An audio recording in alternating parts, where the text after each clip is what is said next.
My stepson looked me in the eye and pushed me to the floor in my own dining room. He stood over me and said the chair at the head of the table belonged to his real father, a man who hadn't paid a dime of child support in 30 years. I didn't fight back. I didn't scream. I just stood up, walked out into the snow, and made one phone call that would turn his life into a living hell by sunrise. If you think you know betrayal, wait until you hear what I did next. But before I tell you how I destroyed my own legacy to save it, hit that like button and tell me in the comments where you are watching from. It helps an old man know he isn't shouting into the void. The wind outside was howling like a banshee, cutting right through my wool coat, but it was warmer out there than inside the mansion I built with my own 2 hands. My left knee was throbbing. The doctor said the replacement surgery was a success, but at 72, every step on icy pavement feels like a gamble. I walked into the dining room, shaking the snow off my boots. The smell of roast turkey and pine needles should have been welcoming. Instead, it smelled like expensive perfume and lies. I stood in the archway of the dining room for a moment, just watching them. It was Christmas Eve in the Chicago suburbs, and the house was dressed to impress. I knew every inch of this place. I had framed the walls myself 20 years ago. I had laid the hardwood floors that were now gleaming under the crystal chandelier. I had paid for every fork, every plate, and every bottle of wine on that table.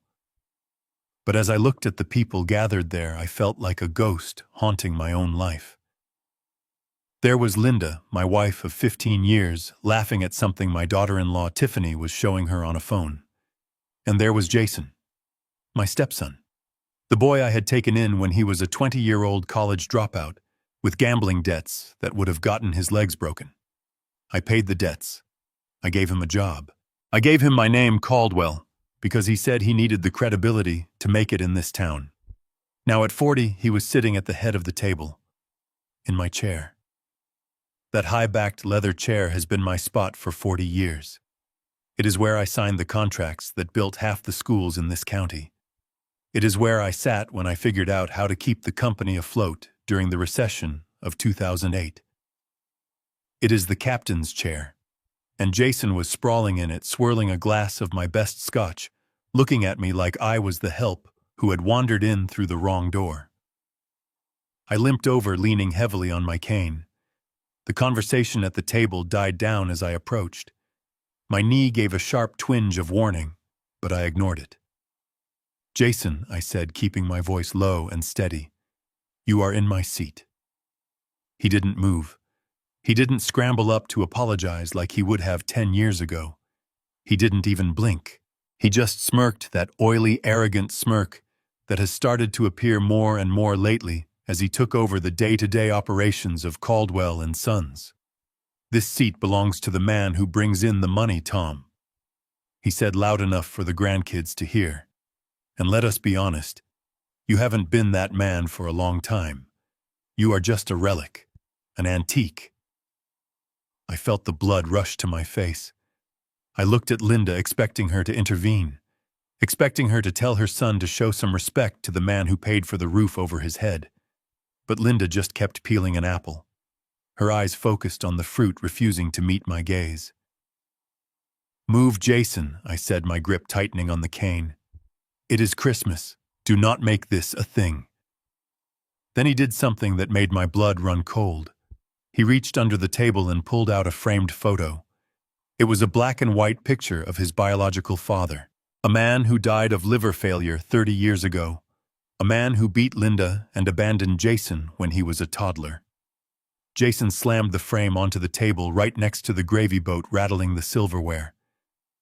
"This seat belongs to my dad," he spat, his voice dripping with venom. "This celebration is for him. He is the spirit of this family. You were just the wallet, but we do not need the wallet anymore. Get out." The disrespect was physical. It hit me harder than a hammer to the thumb. I saw red. I reached out with my free hand to swipe that picture away, to clear the table of that insult. I wasn't going to hit him.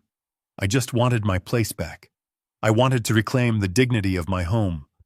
But Jason was faster, and he was younger. As I reached for the frame, he stood up abruptly and shoved me. He put 2 hands on my chest and pushed with all his strength. I wasn't ready for it. My bad knee buckled instantly.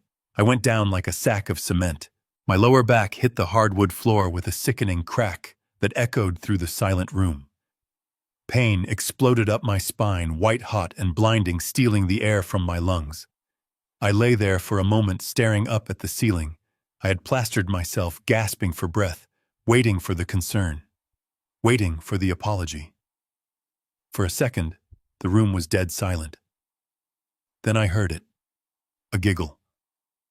I looked up through the haze of pain and saw Tiffany, Jason's wife, covering her mouth with a napkin, her eyes dancing with amusement. She nudged Jason's arm as if he had just told a clever joke. And Linda, my wife, the woman I had cherished. She didn't rush to help me.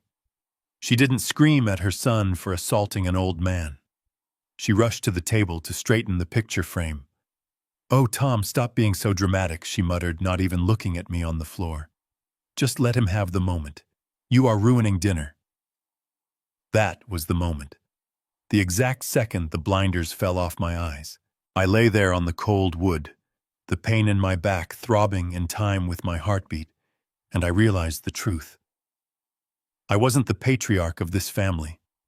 I was the host organism, and the parasites had decided they were strong enough to survive without me. They thought I was weak.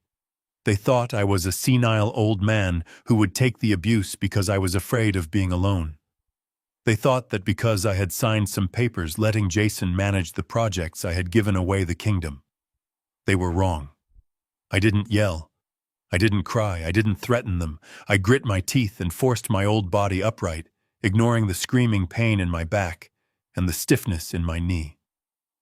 I used the edge of the table to pull myself up, dusting off my pants. I looked at Jason, who was sitting back down in my chair, looking satisfied. I looked at Linda, who was pouring wine as if nothing had happened. "Fine," I said. My voice was steady, quieter than the storm outside. "If that is his seat, then this house doesn't need me anymore. And if this is his table, he can pay for the food on it."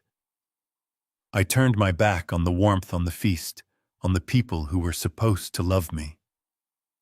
I walked to the hallway, grabbed my heavy coat, and put on my hat. As I opened the front door to the blizzard, letting a gust of snow blow into the foyer, Linda called out from the dining room. "Don't be a child, Tom. And if you are going to the store, bring back more ice. We are running low." I didn't answer. I shut the door behind me, engaging the lock with a click that felt like a gunshot. I limped to my truck, my trusty old Ford F-150. It was the only thing I owned that still felt honest. The cold air filled my lungs, sharp and clean. I sat in the driver's seat in the dark driveway, watching the golden glow of the windows where my family continued their feast without me. I could see their silhouettes moving, laughing, toasting. They had no idea what was coming. I pulled out my phone. My hands were shaking, not from the cold, but from a rage so cold it burned. It was 9 p.m. on Christmas Eve. Most lawyers would be with their families. Most lawyers wouldn't pick up. But Harriet Stein wasn't most lawyers. She was a shark I had kept in a tank for 40 years, waiting for a day I hoped would never come. I dialed her number. She picked up on the second ring. "Harry," I said, staring at the house one last time. "Tom, is everything okay?" Her voice was sharp, alert. She knew I wouldn't call tonight unless the building was on fire. "No, Harry. Nothing is okay. I need you to work tonight." I watched Jason raise a glass in the window, toasting his victory. "What do you need?" she asked. I took a deep breath. It is time. Kicking me out of my own chair was the last mistake that boy will ever make. Initiate Protocol Omega. Right now. There was a pause on the line. Protocol Omega wasn't just a legal maneuver. It was a nuclear option. It was a set of instructions we had drafted 10 years ago, a failsafe designed to strip Jason and Linda of everything if they ever crossed the line. It meant freezing the accounts. It meant revoking the licenses. It meant taking back the name. "Are you sure?" Tom Harriet asked softly. "Once we pull this trigger, there is no going back. They will be destitute by morning." I looked at my reflection in the rearview mirror. I saw an old man with sad eyes but a set jaw. "I am sure," I said. "Do it." I hung up the phone and put the truck in gear. I didn't look back as I drove away from the mansion. I headed toward the highway, toward a cheap Motel 6 on the edge of town. My back hurt, my heart was broken, but for the first time in 20 years, I felt completely in control. Jason wanted to be the boss. He wanted to sit in the big chair. Well, tomorrow morning he was going to find out that the chair comes with a bill, and payment is due immediately. I drove through the snow, the windshield wipers counting time. Tomorrow was Christmas Day, and I was about to give my ungrateful family a gift they would never forget. I pulled into the parking lot of the Motel 6 off the interstate, the neon sign buzzing with a sound that grated on my nerves. The clerk at the front desk didn't look up from his phone when I asked for a room on the ground floor. He just slid a plastic keycard across the counter and told me checkout was at 11. The room smelled of lemon cleaner trying too hard to mask the scent of stale cigarettes and despair. It was a far cry from the Egyptian cotton sheets and memory foam mattress I had left behind at the mansion, but as I sat on the edge of the stiff bed, I realized this room felt more like home than that house ever did. At least here I knew exactly what I was paying for. My back was screaming. The adrenaline from the confrontation had worn off, leaving behind a dull, throbbing ache where my spine had hit the floor. I limped to the ice machine down the hall, filling the small plastic bucket. Back in the room, I wrapped some ice in a thin towel and pressed it against my lower back, groaning as the cold bit into my skin. I lay there in the semi-darkness, staring at the popcorn ceiling, and let my mind drift back 20 years. I remembered the day I truly became Jason's father, or so I thought. He was 20 years old, a college dropout with a gambling problem that had grown teeth. He sat at my kitchen table, shaking tears streaming down his face, terrified, because he owed $40,000 to people who didn't send late notices. Linda had been hysterical, begging me to do something. I didn't have to help. I could have let him learn the hard lesson. But I looked at that scared kid, and I saw potential. I saw a boy who just needed a second chance. I wrote the check. I paid off his debts. But I didn't stop there. I gave him a job on one of my construction crews. I put a hammer in his hand and taught him the value of sweat. And when he said his biological father's last name was holding him back in this town, that people judged him for being the son of a drunk, I gave him my name. I legally adopted him. I gave him the name Caldwell. Caldwell meant something in Chicago. It meant integrity. It meant buildings that stood tall and contracts that were honored. I had built that reputation brick by brick, starting with nothing but a beat-up truck and a box of tools. I worked 18-hour days, missing weekends, missing sleep to build an empire. And I handed that legacy to Jason on a silver platter. I thought I was giving him a future. I didn't realize I was arming my own executioner. The vibration of my phone on the nightstand snapped me back to the present. The screen lit up with a photo of Linda, a picture I had taken of her on our honeymoon in Hawaii. For a split second, a foolish old part of my heart leaped. Maybe she was calling to apologize. Maybe she had come to her senses and realized that watching her husband get assaulted by her son was wrong. Maybe she was calling to say she was packing a bag and coming to find me. I picked up the phone, my hand trembling slightly. "Hello, Linda." "Tom. Thank God you answered." Her voice wasn't apologetic. It was frantic, but not for me.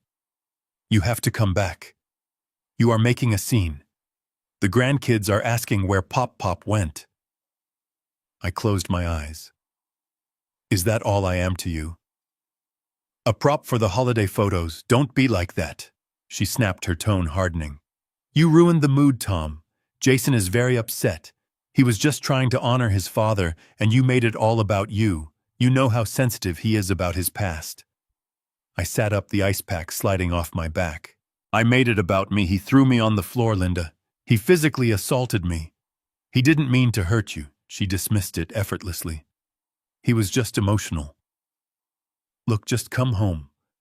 Apologize to him for overreacting and we can salvage the rest of the night. Besides, he needs you here tomorrow morning. Why I asked, though, I already knew the answer. The bank papers, Tom. The expansion loan. The $2 million.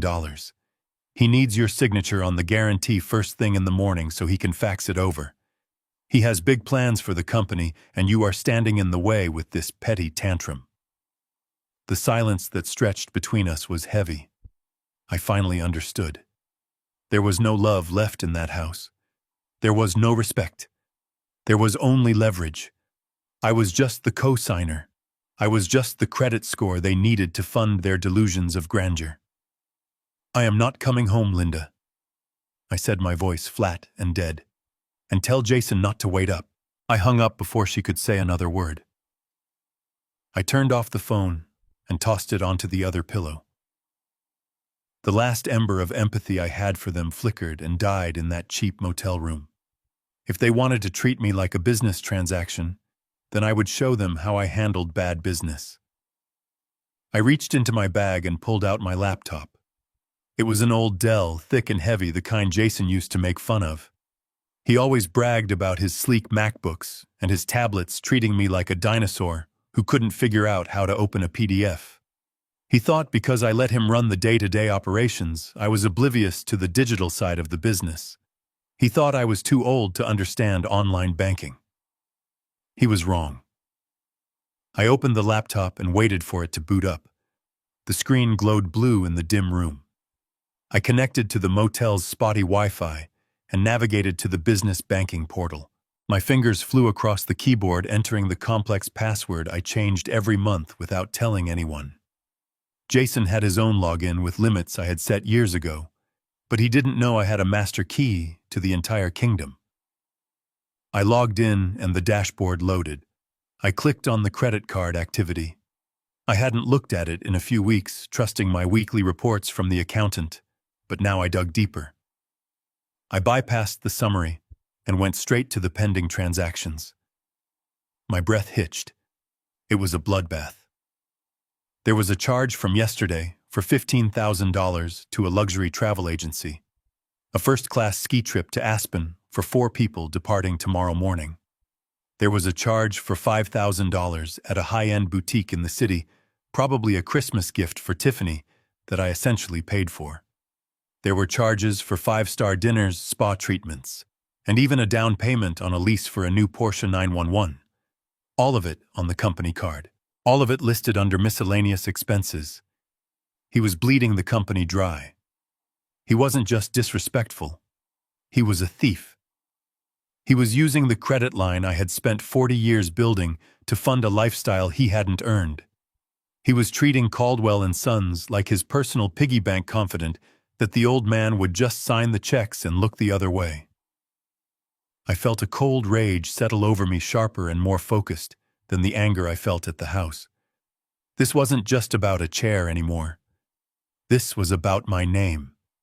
He was using the Caldwell name to steal. I navigated to the administration tab. My mouse hovered over the user management section. I saw Jason's name listed as an authorized user with a platinum card.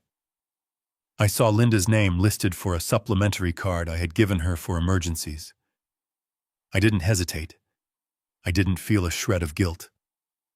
I clicked on Jason's profile. Status active. I changed it to suspended. Report lost, stolen. I did the same for Linda. Then I went to the main credit line, the $5 million revolving facility that kept the company breathing. I clicked on the security settings.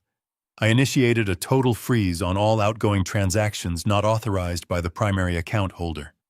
A dialog box popped up on the screen asking me to confirm. It warned me that this action would immediately decline all pending charges and lock all cards associated with the account. It warned me that this could disrupt business operations. I looked at that button. Confirm freeze. I thought about Jason's smirk. I thought about the picture of his deadbeat father on my table. I thought about Linda telling me to buy more ice while I limped out into the snow. I pressed enter. The screen refreshed. A green banner appeared at the top. All cards have been successfully frozen. Account status. Locked. I sat back against the headboard and closed the laptop. The room was silent, but in my head I could hear the clock ticking. Tomorrow morning, Jason was going to try to check in for his flight to Aspen. He was going to hand over that shiny corporate card, and he was going to find out exactly who really owned the chair he was sitting in. The war had begun, and I had just fired the first shot. I woke up to the sound of a snowplow scraping against the asphalt outside the motel window, a rhythmic grinding noise that usually would have annoyed me, but this morning it sounded like music. The cheap alarm clock on the nightstand read 8:30 in the morning. I sat up expecting the usual sharp protest from my lower back, but surprisingly the pain had dulled to a manageable ache. It is amazing what a little bit of justice can do for the body. It turns out that carrying the weight of ungrateful leeches is heavier than any load of lumber I ever hauled. I didn't reach for my phone immediately. I knew what was waiting for me. Instead, I shuffled to the small table in the corner, unwrapped the plastic from a plastic cup, and poured myself the lukewarm coffee I had brewed in the tiny machine by the sink. I took a bite of a ham sandwich I had bought from the vending machine the night before. It was dry and the cheese was processed rubber, but as I chewed, I imagined what was happening right at that very moment, across town at O'Hare International Airport. I didn't need a camera to see it. I knew my stepson. I knew his vanity. I could picture Jason standing at the first-class check-in counter for American Airlines, wearing that ridiculous cashmere scarf he thinks makes him look like a European architect. Tiffany would be next to him, tapping away on her phone, probably posting a selfie about their getaway to Aspen, surrounded by their Louis Vuitton luggage that I had paid for last Christmas. He would hand the agent that heavy metal platinum business card with a practiced nonchalance. He loved that moment. He loved the way the light caught the chip, the way it signaled to everyone in line that he was a man of consequence. The agent would smile, swipe it, and then her smile would falter. She would frown at her screen, type something, and swipe it again. I took a sip of coffee and smiled at the wall. "I am sorry, sir," she would say loud enough for the people in economy to hear. "This card has been declined." Jason would laugh, that nervous, arrogant chuckle of his. "That is impossible," he would say. "There is a $50,000 limit on that. Try it again. It must be your machine." She would try it again, and the result would be the same. Declined. Code 05. Do not honor. By now, the people behind him would be shifting their weight, checking their watches. Tiffany would stop typing. She would look up, her eyes narrowing. "Jason, fix this," she would hiss. He would pull out his phone, his face flushing that blotchy red color. It always did when he was cornered, and he would call the private banking line. He would expect the concierge to apologize profusely and fix the glitch. Instead, he would get the fraud department, and they would tell him the cold, hard truth. Mr. Caldwell, the primary account holder. Mr. Thomas Caldwell has reported the card stolen and revoked all authorized user privileges. The account is frozen pending an internal audit. I could almost hear the sound of his ego shattering on the terminal floor. He would have to step out of line. He would have to drag those heavy bags to the side while the people he thought he was better than walked past him to board the plane. He would have to explain to his wife that there was no Aspen. There was no ski lodge. There was no champagne. There was just a maxed-out personal credit card and a long, humiliating drive back home in the snow. I finished my sandwich and finally picked up my phone. The screen was a wall of red notifications. 23 missed calls from Jason. 15 from Linda. 8 from Tiffany. There were voicemails piling up, but I didn't listen to them yet. I just scrolled through the timeline of their panic. The first call came at 7:45, right about the time they would have been checking booze. Then a flurry of them every 2 minutes. Then a call from Linda, probably after Jason called her screaming that I had stranded him. But the calls that interested me more were the ones that came after 9 o'clock. There was a missed call from Mike the foreman at the Lakeside condo project. That was the big one. That was the job that was supposed to put Caldwell and Sons on the map for the next decade.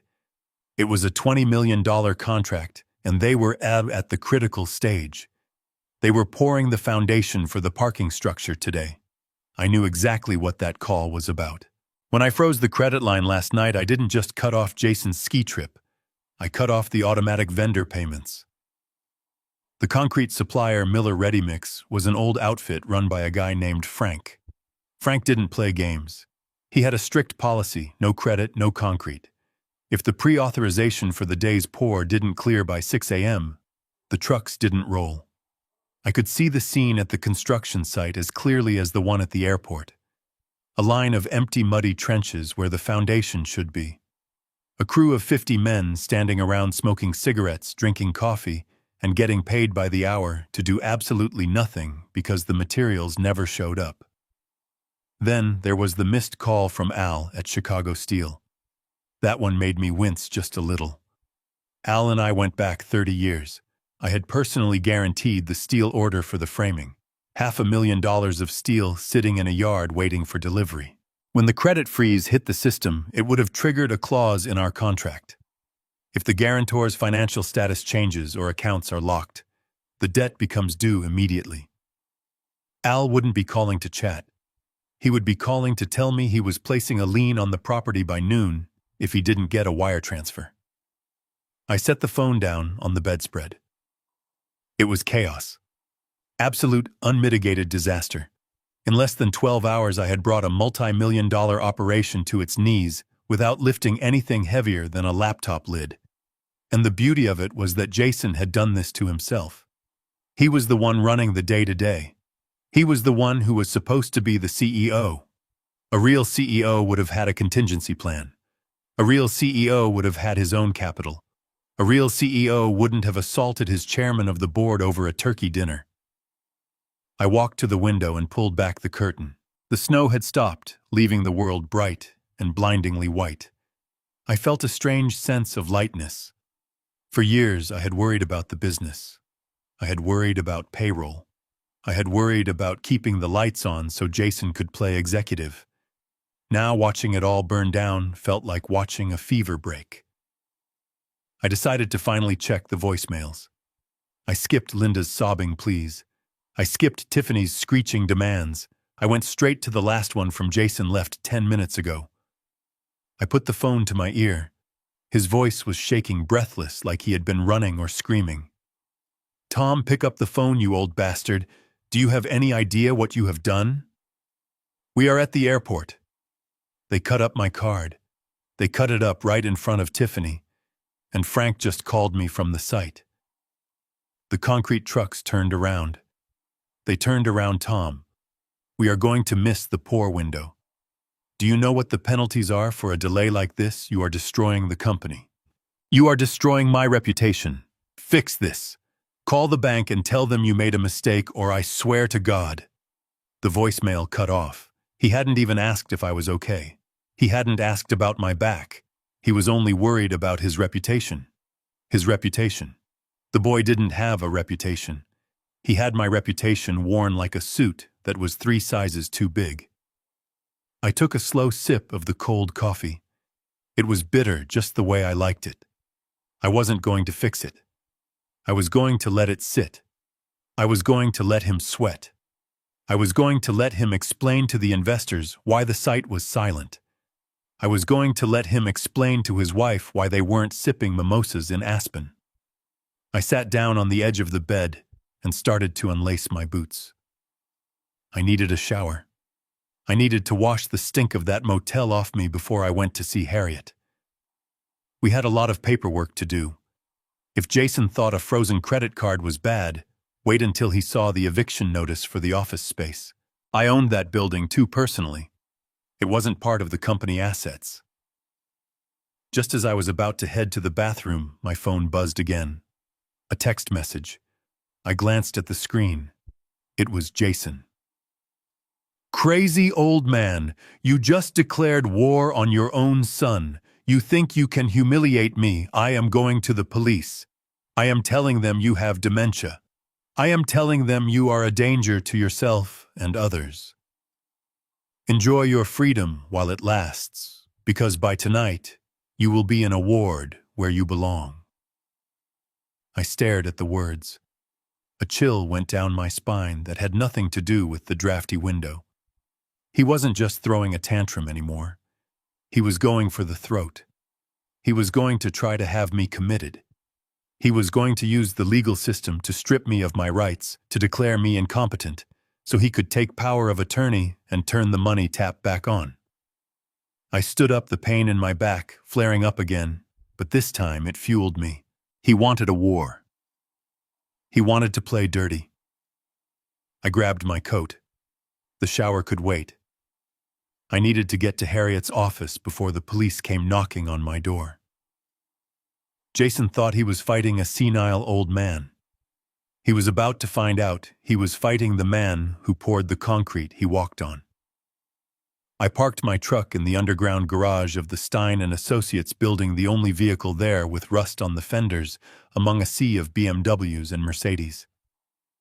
I took the elevator to the 35th floor, my boots leaving faint wet prints on the plush carpet of the reception area.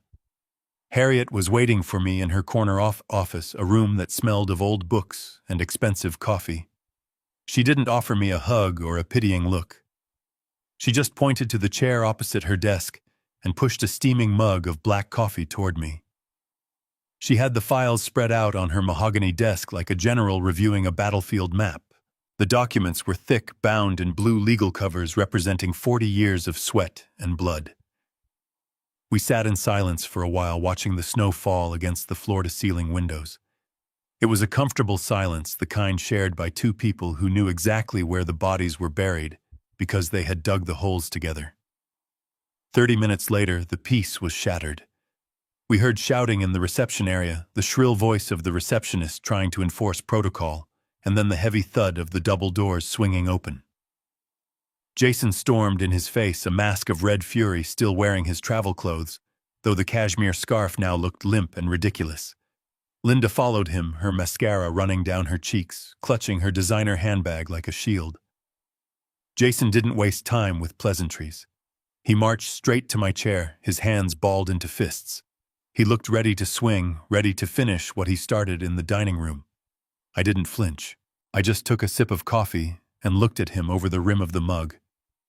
"You vindictive old man," he spat, his voice cracking with rage. "You humiliated me. You stranded us at the airport like refugees. Do you have any idea what you have done? The concrete trucks left. The steel delivery is on hold. You are burning down my company." I set the mug down slowly. Harriet cleared her throat, a sound like dry leaves rustling. She stood up, smoothing her skirt suit, and looked at Jason with the cool detachment of a surgeon about to amputate a limb. "Sit down, Jason," she said. He turned on her. "Don't tell me what to do. I am the CEO of this company. I am firing you. You are fired as of right now. Get out of my office." Harriet didn't blink. She actually smiled, a thin, sharp expression that didn't reach her eyes. She picked up a document from the center of the desk and held it out. "You cannot fire me, Jason, because you do not have the authority to fire the janitor, let alone corporate counsel. And this is not your office. It is mine. And the company, that is not yours either." Jason scoffed, looking at Linda for support, but she was too busy sobbing into a tissue, muttering about how I had ruined Christmas. He snatched the paper from Harriet's hand. "I have power of attorney," he shouted, waving the paper. "Mom signed it. Tom signed the operating agreement 10 years ago. I run everything. I am the owner. Read paragraph 4 subsection B," Harriet said calmly, "and then read the addendum regarding intellectual property and voting rights." Jason's eyes scanned the page. I watched the color drain from his face, turning that blotchy red into a sickly gray. His hands started to shake, rattling the paper. "This isn't right," he stammered. This says I am an appointed manager." "Correct," Harriet said, sitting back down. "You are an at-will employee with managerial duties. Tom retains 100% of the Class A preferred stock. That means he has 100% of the voting rights. You have Class B stock, Jason. It has no voting power. It is essentially a profit-sharing coupon." She pulled another document from the stack. "And this," she continued, "is the trademark registration. The name Caldwell and Sons is the personal intellectual property of Thomas Caldwell. You are licensed to use it as long as you remain in good standing. But the moment you assaulted the owner of the trademark, you violated the morality clause of the licensing agreement." Jason looked up, his eyes wild. He looked at me, really looked at me for the first time in years. He wasn't seeing the old man with the bad knee anymore. He was seeing the landlord. "You tricked me," he whispered. "You let me build this up thinking it was mine, and you owned me the whole time." "I didn't trick you, son," I said, my voice gravelly. "I gave you a long leash. I let you play boss. I let you take the credit for the projects my crews built. All I asked for was respect. All I asked for was a seat at the table I built. But you decided you were too big for the name that fed you." Linda suddenly stopped crying. The reality of the financial situation was piercing through her performance. She looked at the papers, then at me, her eyes wide with a different kind of fear. "Tom, how?" she said, her voice trembling.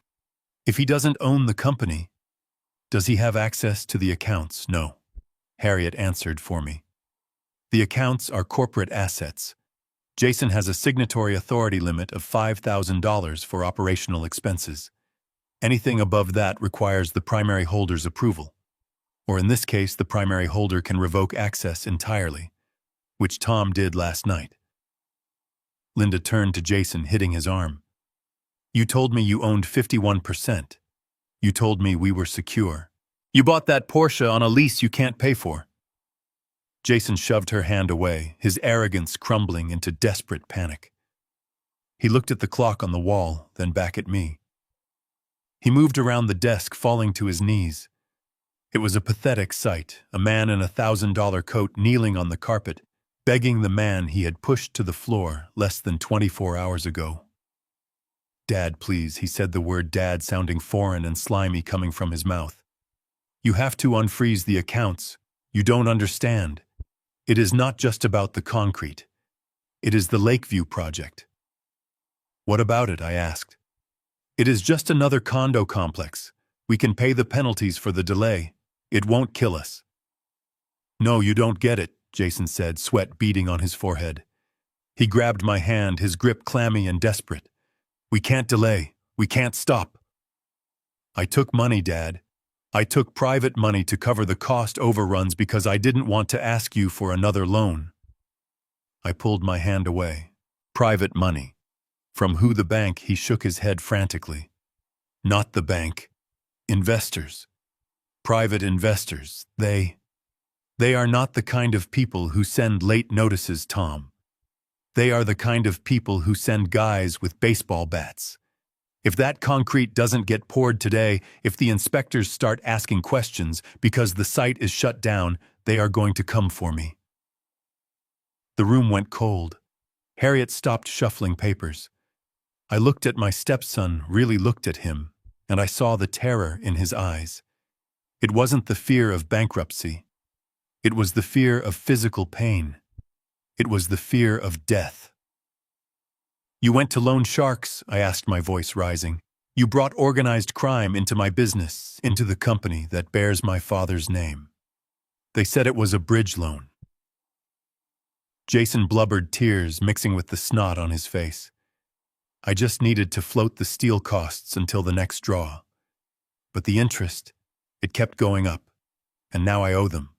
I owe them a lot. If the project stops, they will think I am running. They will think I stole their money. They said they would kill me, Tom. They said they would hurt Tiffany. They said they would burn the house down." Linda let out a strangled scream and covered her mouth. I sat back feeling a wave of nausea. This wasn't just incompetence. This wasn't just greed. This was criminal. He had entangled my life's work with the underworld. He had put a target on all our backs because he wanted to play big shot without doing the math. How much, I asked. $5 million, he whispered. I stared at him. $5 million. He had leveraged everything, and he wanted me to sign a guarantee for another $2 million from the bank to pay off the vigorish, to keep the wolves at bay for another month. That was why he was so desperate for my signature. He wasn't expanding. He was drowning. I stood up, my knee protesting, but I stood tall. I walked over to the window and looked out at the city I had helped build. I saw the steel skeletons of buildings, the concrete foundations of lives. I had always built on solid ground. Jason had built on a swamp. I turned back to him. He was still on his knees, looking up at me like I was his savior. "Help me, Dad," he pleaded. "Just sign the papers. Open the accounts. I will fix it. I promise." I looked at Linda. She was nodding her eyes, begging me to save her son, to save the lifestyle she loved. I walked past them to the door. I put my hand on the handle. "No," I said. Jason froze. What I said, "No," I repeated, my voice cold as the ice on the window pane. "I am not signing anything. I am not unfreezing a single dime. You made a deal with the devil, Jason. You invited him to dinner. You sat him in my chair. Now you can pay the bill." "But they will kill me," he screamed, scrambling to his feet. "That sounds like a personal problem," I said, "not a corporate one. And since you are just an employee, I suggest you update your resume."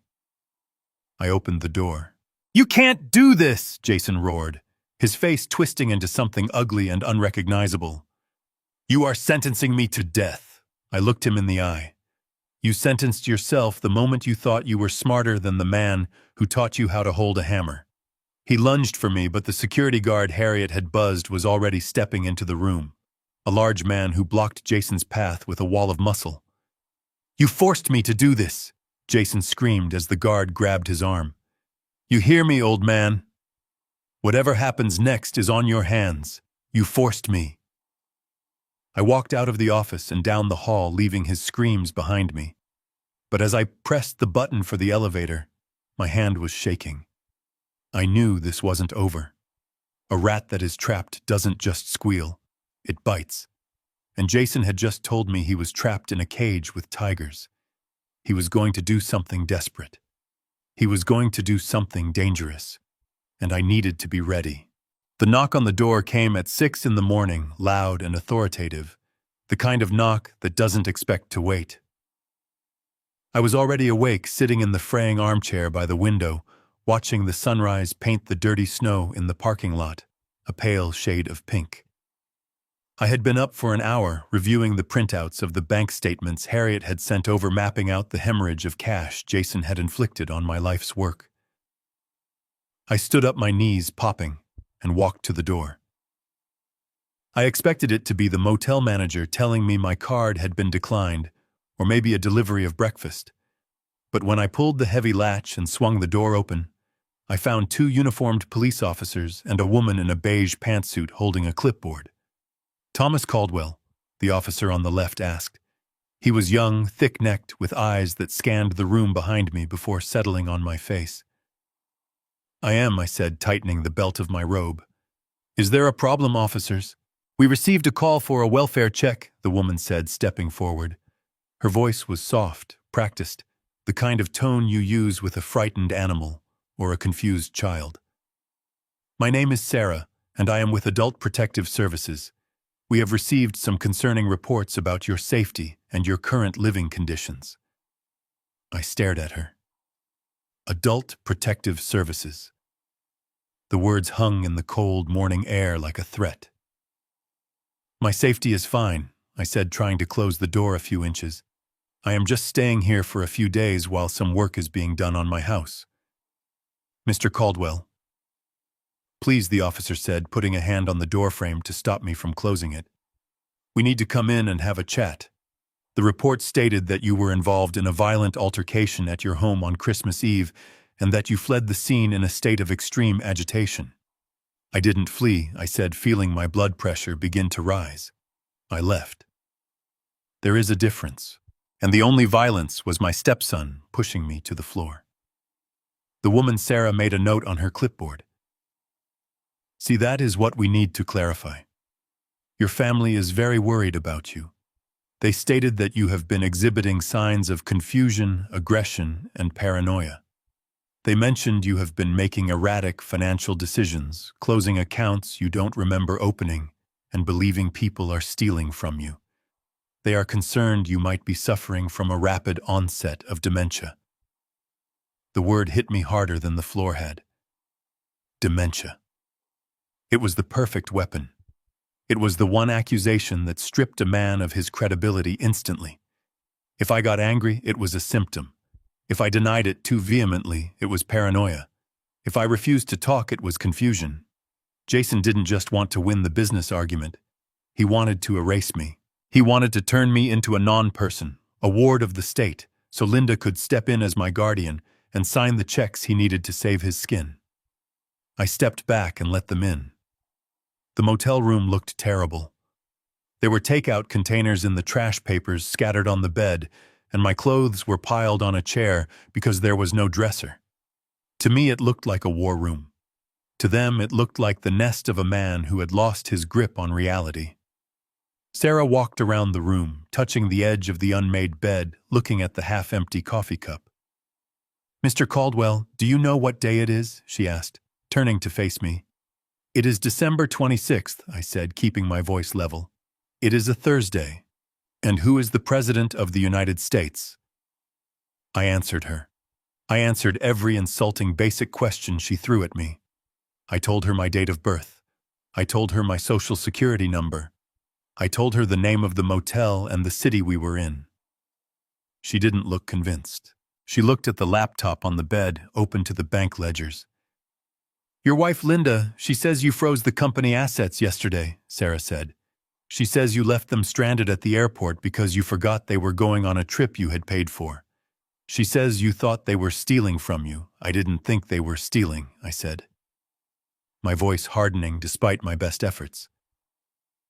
"I know they were stealing. I have the records right there." Sarah exchanged a look with the police officer. It was a look of pity. The look you give someone who is seeing ghosts. "Mr. Caldwell, paranoia is a very common symptom of cognitive decline," she said gently. "Sometimes when we get older, complex financial matters can become confusing, and we lash out at the people we love because we are scared." "I am not scared," I snapped. "I am angry. There is a difference." "Sir, you need to calm down," the officer said, his hand dropping to his belt. I took a deep breath. I saw the trap closing. If I yelled, they would take me for a 72-hour psychiatric hold. That was 3 days. 3 days where I couldn't stop Jason. 3 days where Harriet couldn't reach me. I sat down on the edge of the bed. I clasped my hands together to stop them from shaking. "I am perfectly calm," I said. "I am a 72-year-old businessman who is in a legal dispute with his business partners. This is not a medical issue. This is a tactic.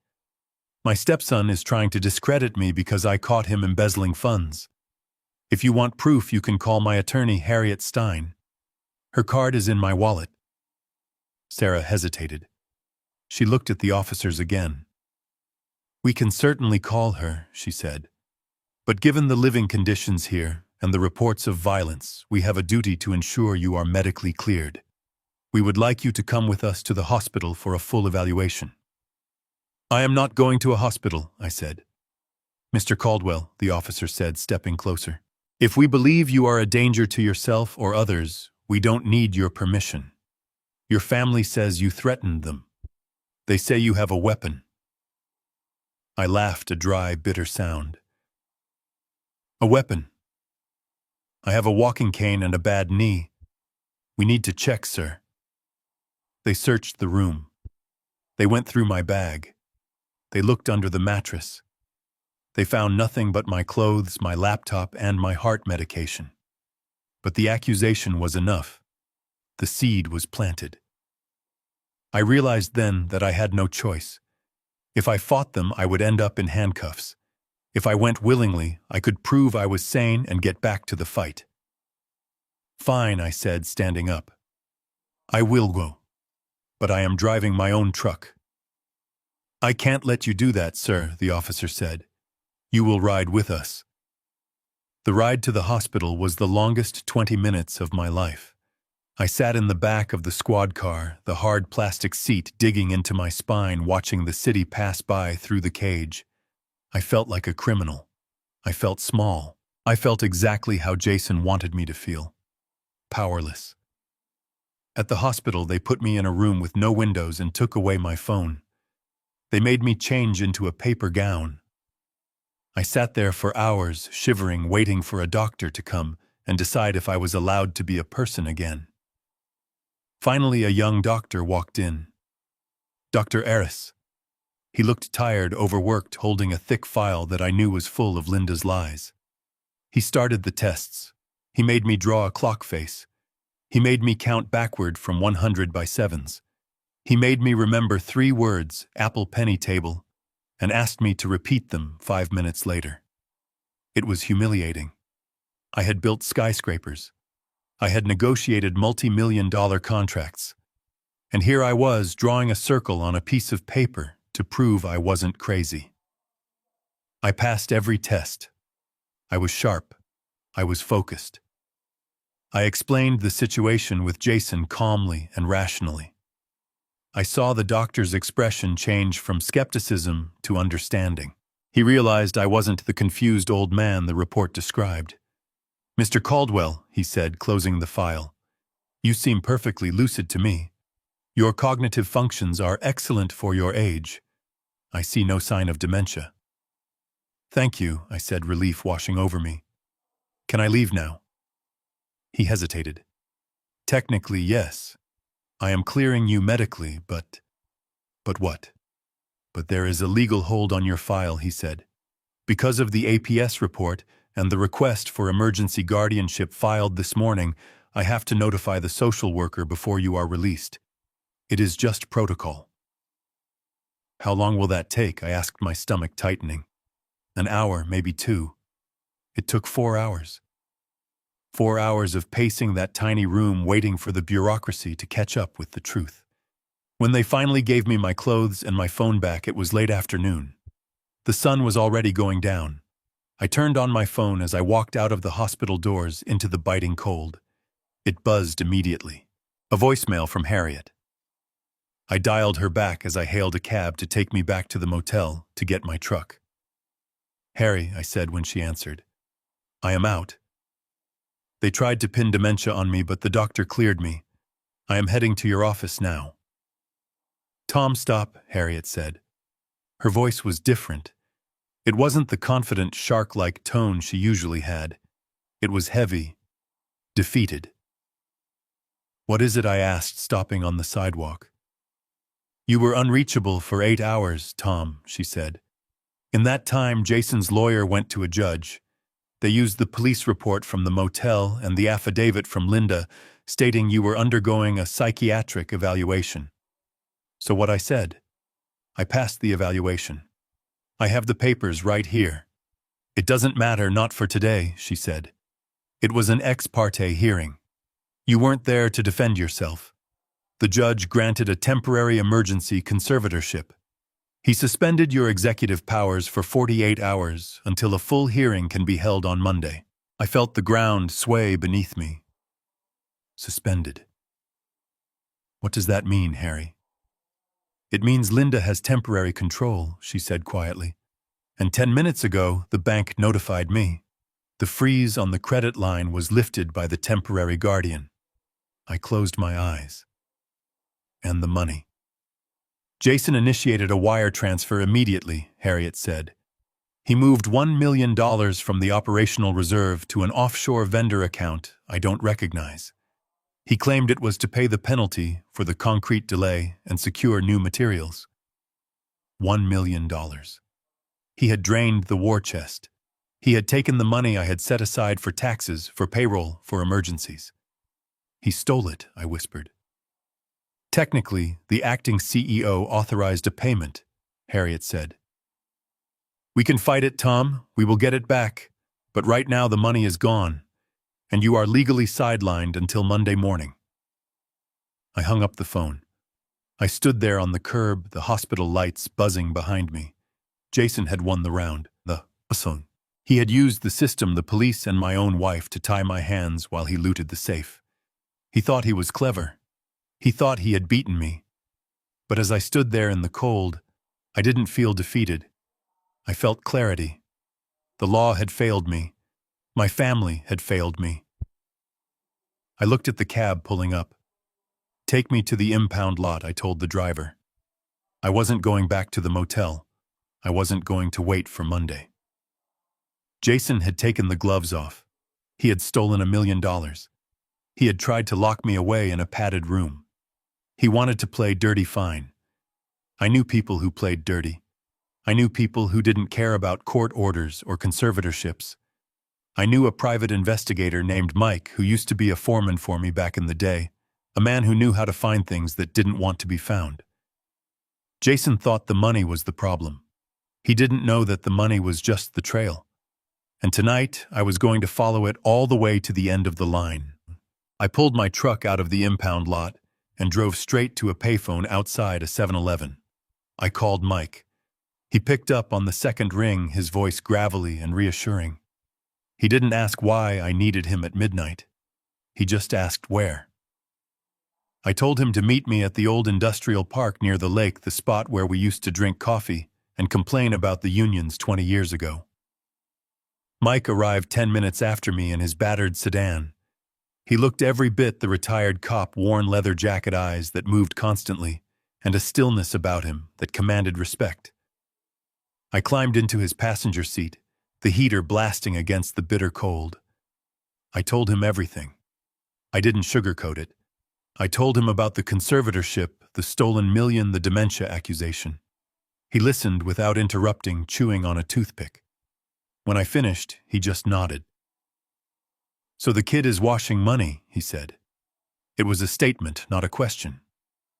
I think so, I said. He moved $1 million offshore in an hour. And he is desperate. He said there are people who will kill him. Mike spat the toothpick out the window. Sounds like he got in bed with the outfit. Or maybe the Russians. Either way, if he is moving that kind of weight through a construction project, there is a paper trail. But he won't keep it on the server. Not if he is smart. He isn't smart, I said. But he is arrogant. He will have a physical ledger, Mike said. Or a separate hard drive. Something off the grid. If he is cooking the books on the materials, the real invoices have to be somewhere so he knows who gets paid what. The site office, I said. The trailer at the Lakeside project. He keeps a safe there. He thinks it is secure because of the site guards. Mike started the car. Then let's go pay him a visit. We parked a half-mile away and walked in through the woods that bordered the north side of the development. The wind was brutal, coming off the frozen lake, whipping my coat around my legs. My knee throbbed with every step on the uneven ground, but the adrenaline kept me moving. We reached the perimeter fence. Mike produced a pair of bolt cutters from inside his jacket, like a magic trick.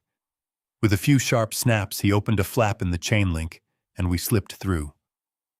The construction site was a ghost town of shadows and steel. The skeleton of the unfinished condo complex loomed above us, dark and menacing.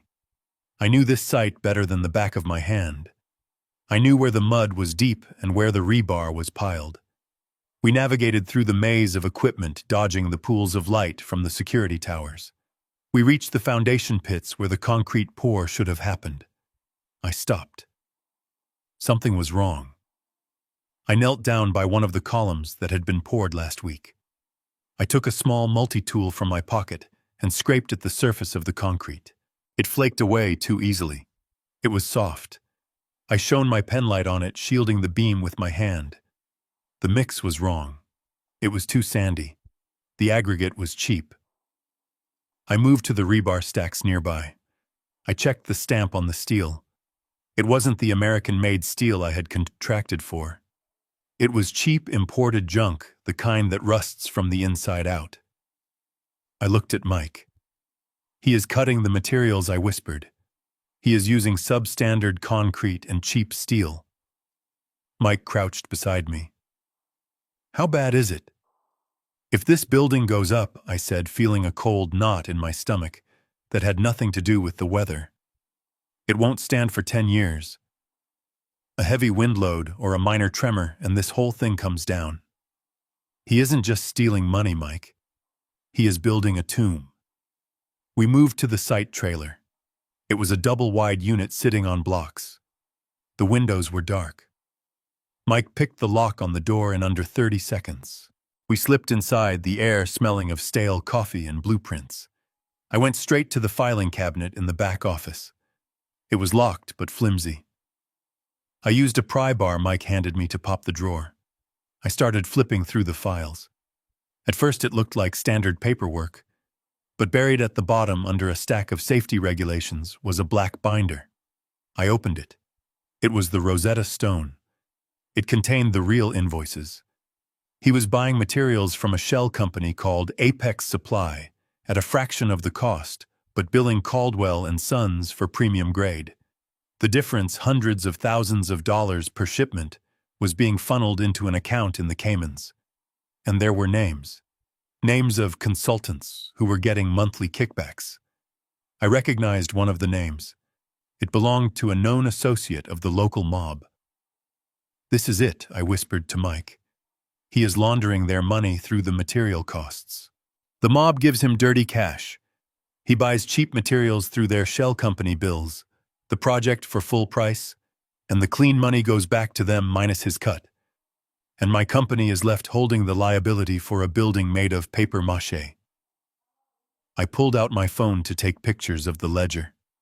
I snapped page after page, my hands shaking. This was the smoking gun. This was the proof that would send him away for a long time. Suddenly, a bright beam of light swept across the window. Security Mike hissed. We ducked. I heard the sound of tires crunching on gravel outside. A truck had pulled up right next to the trailer. Doors slammed. Voices. Check the office, a rough voice said. I saw a light. We were trapped.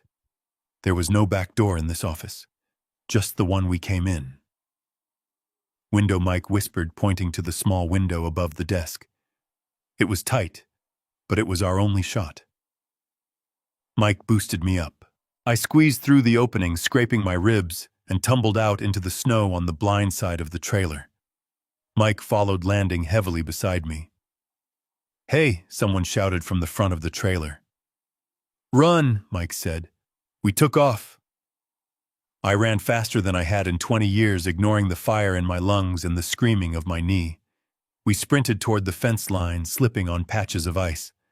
Behind us, I heard heavy boots pounding the frozen ground and the beam of flashlights cutting through the darkness. Stop or I'll shoot. They weren't regular security guards. Regular guards don't threaten to shoot trespassers. These were the investors. We reached the hole in the fence. Mike shoved me through first. I snagged my coat on the wire, ripping the sleeve, but I yanked it free. I tumbled down the embankment on the other side. Mike scrambled through after me. We scrambled through the woods branches, whipping our faces. We didn't stop until we reached Mike's car. He threw it into gear, and we peeled out of there, tires spinning on the black ice. I slumped back in the seat, gasping for air, clutching my chest. We were safe.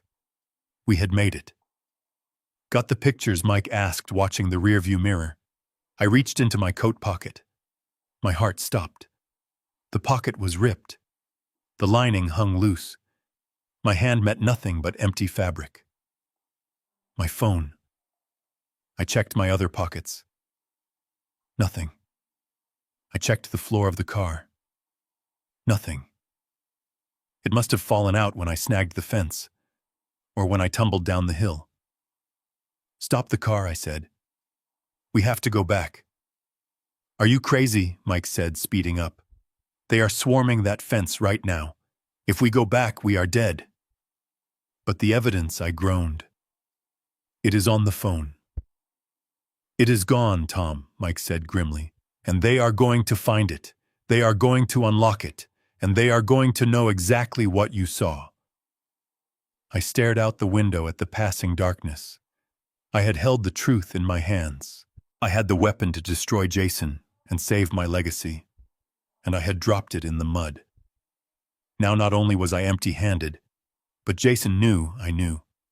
And a cornered rat is dangerous, but a rat that knows the cat has lost its claws. That rat attacks. I sat in the passenger seat of Mike's car, staring at the burner phone he had tossed into my lap an hour ago. My hands were still shaking, not from the cold anymore, but from the adrenaline crash. We were parked behind an abandoned warehouse, waiting for the heat to die down. I had lost the evidence. I had lost the leverage. I was just an old man with a torn coat and a target on his back. Then the burner phone buzzed. I stared at it. Nobody had this number except Mike. I looked over at him. He was cleaning his fingernails with a pocket knife. Answer it, he grunted. I flipped it open. Hello, Tom. It is Tiffany. Her voice was tight, high-pitched, like a violin string about to snap. I didn't ask how she got the number. People like Tiffany always find a way to get what they want. What do you want, Tiffany? I asked, my patience wearing thin. If you are calling to gloat, save it. I am not in the mood. I am not calling to gloat, she whispered. I am calling to make a deal. Meet me at Sully's Diner on Route 41. The one with the broken neon sign. Come alone. Or don't come at all. She hung up before I could answer. I looked at Mike. She wants a meet, I said. Sully's. It is a setup, Mike said immediately. Maybe I admitted, but she sounded scared. And right now, desperation is the only currency I have left to trade. I took Mike's car. He didn't like it, but he understood. I needed to do this solo.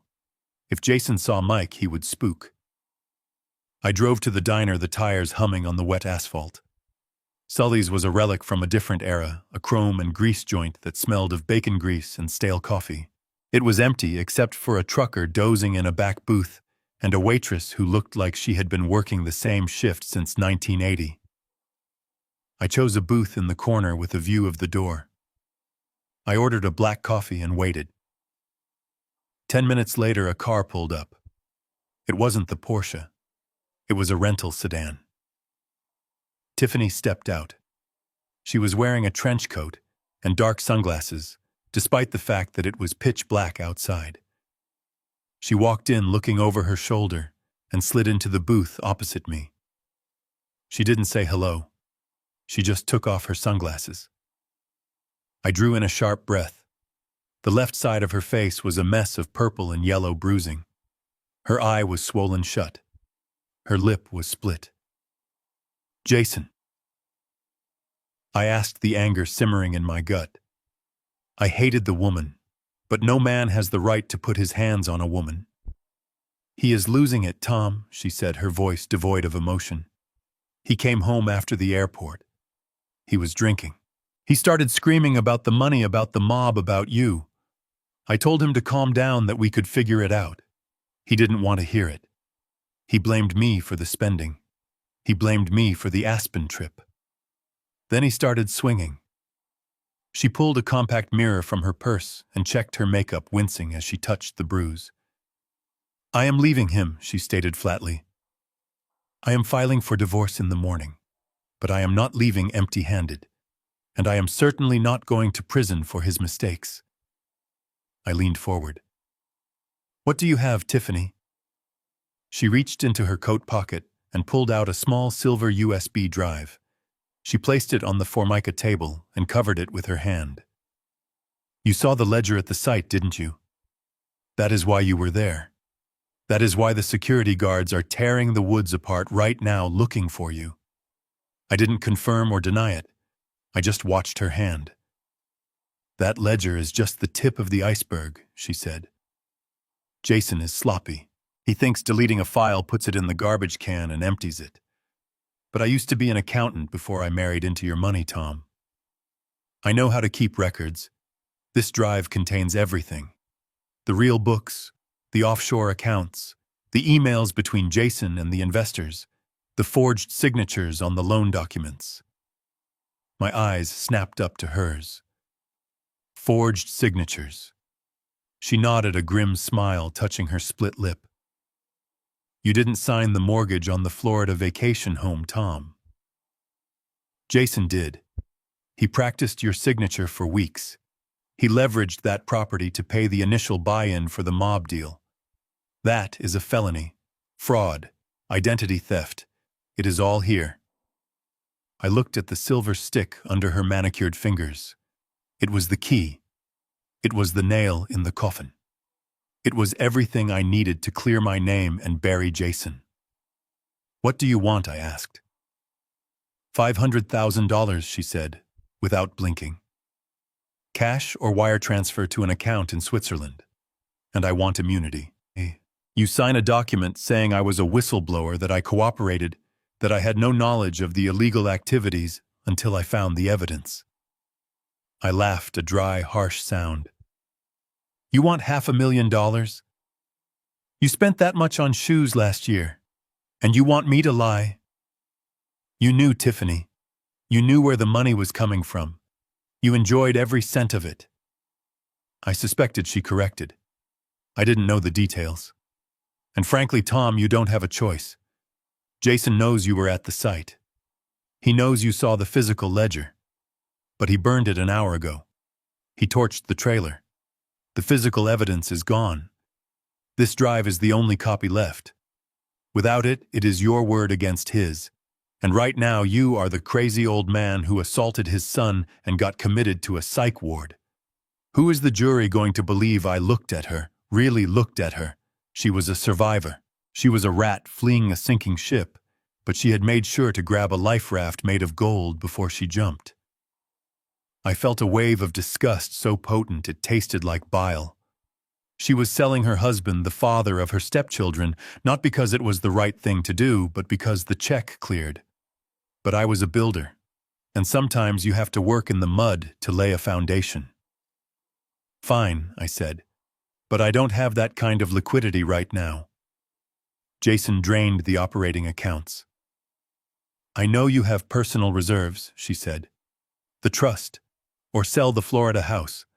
I don't care how you get it. I want the money in 48 hours, or the drive goes into the lake. I reached for the drive, but she snatched it back. Agreement first, she said. Verbal contract is binding in Illinois if there are witnesses, but we don't have any. So say it. Say you agree to the terms. I took a deep breath. I hated this. I hated her. But I needed to win. I reached into my pocket ostensibly to find a handkerchief and pressed the record button on the small digital dictaphone Mike had given me before I left the car. I agree, Tiffany, I said clearly. I will pay you $500,000 in exchange for the evidence of Jason's embezzlement and fraud, and I will agree not to press charges against you personally for your role in the conspiracy. She smiled, satisfied. She slid the drive across the table. Pleasure doing business with you, Tom. You always were a pragmatist. She stood up, buttoning her coat. I am going to a hotel. Do not try to follow me. I will text you the account details. She walked out of the diner, her heels clicking on the linoleum, leaving me with a cold cup of coffee and a piece of plastic that weighed more than the building it could destroy. I sat there for a moment, clutching the USB drive. I had it. I finally had it. I felt a surge of triumph, but it was hollow. I had just made a deal with a devil to catch a demon. I picked up my coffee to take a sip, my hand trembling slightly. I needed to get this to Harriet. I needed to make copies. I needed to... The back door of the diner, the one leading to the kitchen and the alley, creaked open. A draft of cold air swept through the room, swirling the napkins on the counter. I looked up. Standing in the doorway, framed by the darkness of the alley, was Jason. He looked like a wreck. His eyes were bloodshot, rimmed with red. His expensive coat was stained with something dark, maybe oil, maybe soot from the trailer fire. He wasn't wearing gloves, and his hands were raw and red from the cold. He was shaking, but not from the temperature. He was vibrating with a manic, terrifying energy. He wasn't looking at me with the arrogance of the stepson who stole my chair. He wasn't looking at me with the annoyance of a businessman dealing with an obstacle. He was looking at me with the wide, white-rimmed eyes of a cornered animal that knows who's. The hunter was Sandraus the siphon. He had followed her. He had tracked his own wife to this diner. He knew. He stepped into the light, the door clicking shut behind him. He didn't have a weapon that I could see, but the look in his eyes was lethal enough. "Hello, Dad," he rasped, his voice sounding like gravel grinding in a mixer. Having a nice chat with my wife, I slowly lowered the coffee cup to the table. My hand dropped to my pocket, gripping the recorder and the USB drive. I calculated the distance to the front door. 20 feet. I calculated the speed of a man 20 years my junior who was fueled by desperation and rage. I didn't move. I just held his gaze. "It is over, Jason," I said calmly. He laughed, a sound that made the waitress look up from her phone. "Over," he whispered, taking a step toward me. "No, old man. We are just getting to the good part." Jason didn't lunge at me. He didn't pull a weapon. He didn't throw a punch. Instead, the man who had shoved me to the floor of my own home on Christmas Eve, the man who had declared himself the king of my castle, simply crumbled.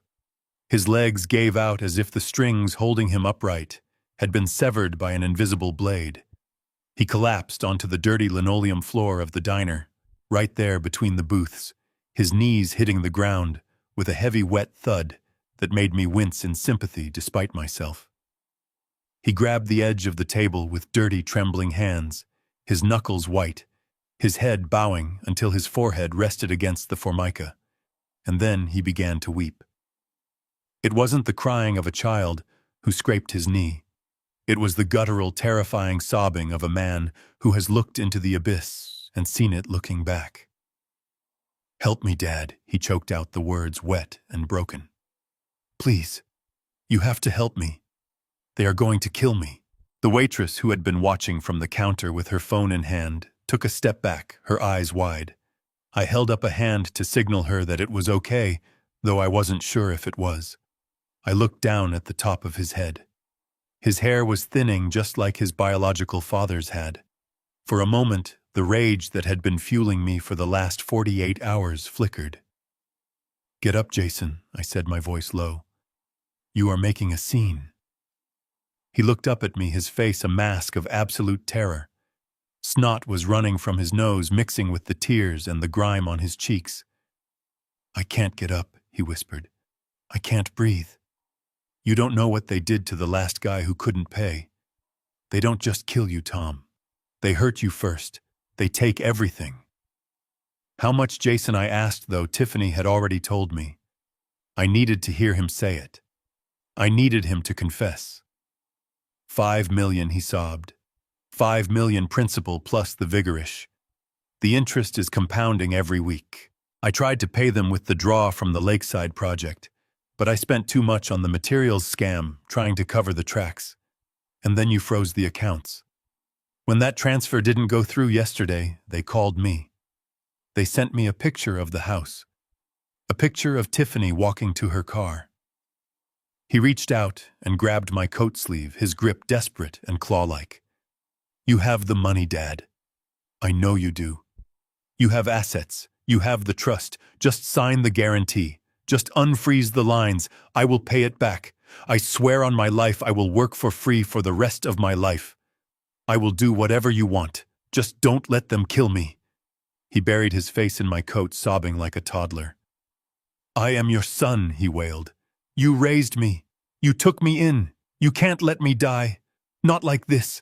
Please, Dad. I am scared." For a moment, time seemed to warp. I didn't see the 40-year-old embezzler. I saw the 20-year-old boy sitting at my kitchen table, terrified of his gambling debts. I saw the 10-year-old boy I taught to ride a bike, the one who scraped his elbow and looked to me to make the pain go away. I saw the teenager I taught to drive his hands gripping the wheel of my truck, his smile wide and genuine when he finally mastered the clutch. I felt a pull in my chest, a physical ache that was stronger than the pain in my back. This was the boy I had chosen. I had signed the papers. I had given him my name. A father protects his children. That is the job. That is the sacred covenant. The instinct to save him, to pull out the checkbook, to fix the mess, and lecture him later was overwhelming. It was a muscle memory honed over decades of bailing him out. I looked at his shaking shoulders. All I had to do was make a call. I could liquidate some assets. I could mortgage the Florida house. I could make the $5 million go away. I could save him. I raised my hand to place it on his shoulder to comfort him. But then my hand stopped in midair. I remembered the cold hardness of the floor on Christmas Eve. I remembered the way he looked down at me, not with love, but with sneering contempt. I remembered the picture of his deadbeat father on the table, the man he honored while he spat on my sacrifice. I remembered the police officers banging on my motel door at 6 a.m. I remembered the humiliation of drawing a clock face in a windowless room, while he tried to strip me of my rights, tried to lock me away in a dementia ward so he could pick my bones clean.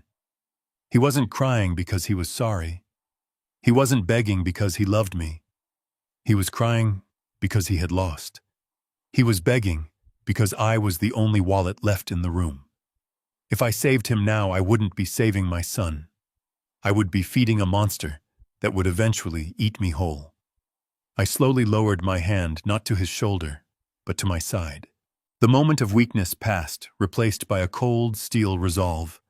I had built skyscrapers on bedrock. I couldn't build a family on quicksand anymore. I pulled my arm free from his grasp. Jason slumped forward, his hands hitting the floor again. "I can save your life, Jason," I said, my voice steady and devoid of the warmth he was seeking. "But I will not save your lifestyle. And I will certainly not save your ego." He looked up, hope sparking in his wet eyes. "You will pay them?" "No," I said. "I will not give 1 red cent to criminals." His face fell, confusion replacing the hope.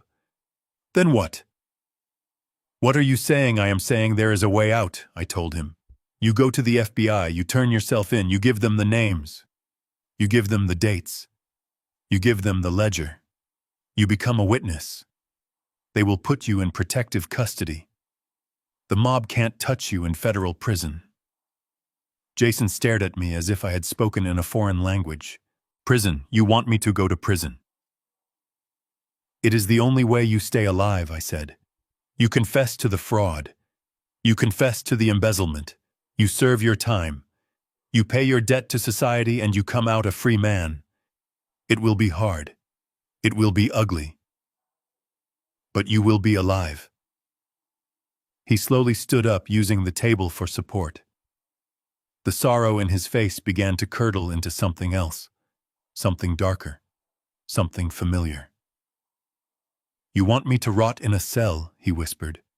"That is your solution, to see me in an orange jumpsuit. It is the only solution where you breathe." "Jason," I said, "there is no bailout. There is no magic check.